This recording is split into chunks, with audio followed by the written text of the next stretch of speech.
What's up YouTube? Dan the Fix-It Man. Got another quick video here for you. I'm going to show you how to replace your interior door handle on the side sliding door of a 2016 Ford Transit. It's a pretty simple job. We're just going to replace this piece. As you can see, it's just flopping around in here. I suspect the plastic part has just broken off because you can't close the door if it's fully open or fully latched from the inside. Here's the part number we got. Luckily the handle out here still works, but if you fully open the door and it latches, this now will not unlatch, so you can't close it from the inside. You've got to get out here and use this door here.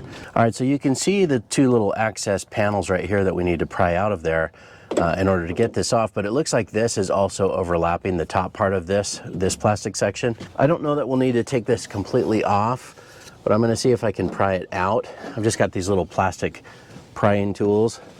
Got a couple of these. See if we can get some more leverage. There it goes. Okay, so I can kind of see in behind here, there's one little peg that's attaching this to this piece. And if that doesn't want to come out, what I might end up doing, I might just try to take off these covers and take the Torx bolt that's holding these down and then separate it. But let me see if I can maybe get that off. It's kind of hard to get in between this ledge here. Oh, there we go. That's what I was trying to get at. Oh, my little sticker's coming off. That should be enough on this in order to get this out and work on replacing this handle. All right, now we need to remove these two little inserts. And same thing, if you use a little plastic trim tool, you're less likely to scratch this up. But it shouldn't take too much just to kind of get in there and pry these out.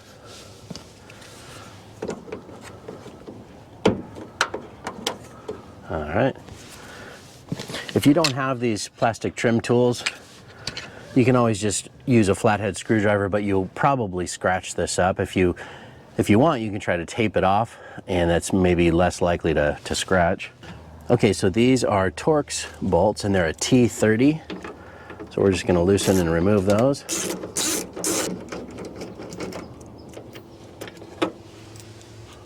That's what those look like.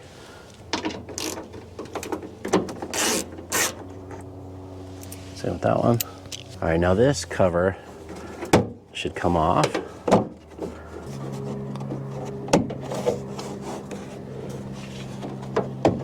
There we go. All right, now this piece, we're just going to take that off and set it aside. You can see it's got this little tab that kind of holds it on or holds it into the side here. And then here's the handle that we're going to change.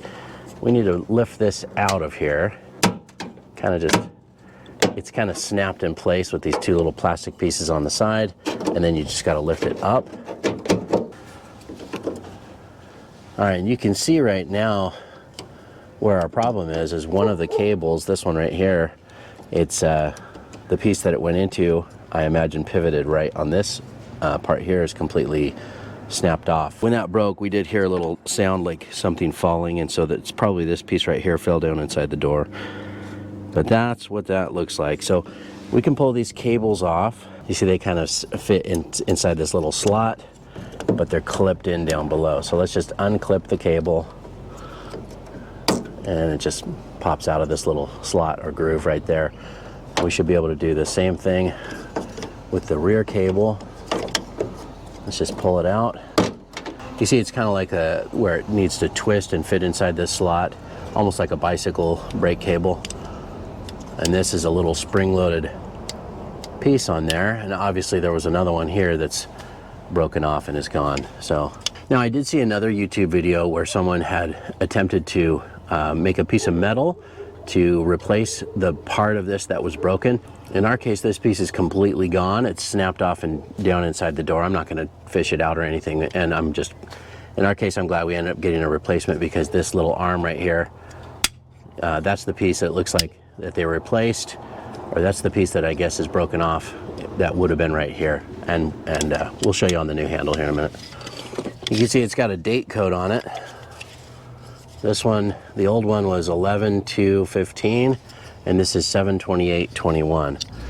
And there's the piece that's it's missing or broken off on the old one. This one looks like it's all there and good to go. but we need to fish our cables back out. And I'm just going to start by lining up these little cables, and they should just snap into place on this little slide like that. You see that little groove just snaps in, and then the one that has the less coverage on that foam on that cable is the longer one, goes in the front part here. You need to make sure that you have the right cable in the right part. So same thing, we'll just kind of turn this to the side a little bit and get this cable lined up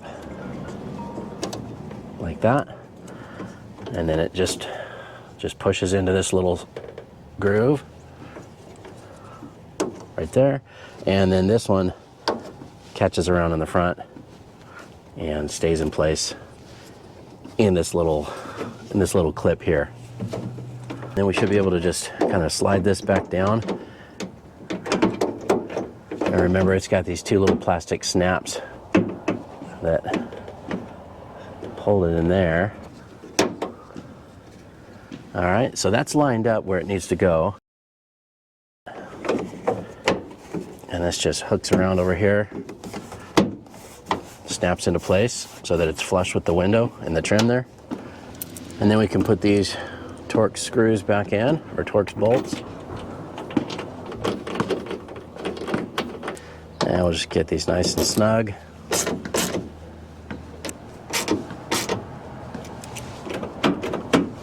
All right, then we can put these little plastic trim pieces, or these little covers. They just snap in place, pretty simple.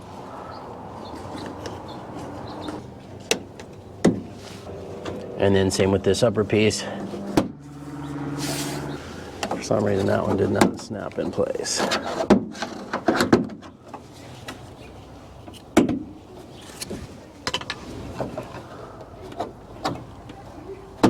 You can kind of cheat by peeking in the end there. This little center piece has a little stud that goes through this, has a little hole, and so that's the hardest one to line up. Once those are lined up, the rest of this just snaps in place, and then just make sure our little emergency sticker doesn't come off. And then we'll just test it real quick.